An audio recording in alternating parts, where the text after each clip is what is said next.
My name is Charlie Rendazzo, Professor of Electrical Technology at Johnson County Community College, and this is Residential Wiring, ELTE 125.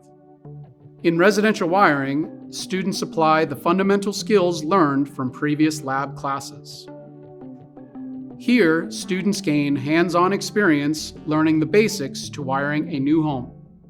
Students are introduced to the techniques of installing non-metallic sheathed cable through wood stud framing.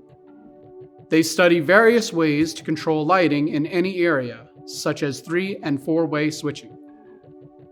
Receptacles and circuit protection, such as GFCI and AFCI, are shown how to be integrated into the electrical system.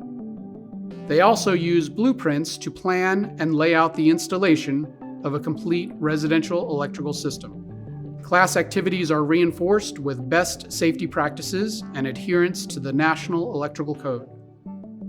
Students that are successful in this course will be prepared to work on any residential construction site.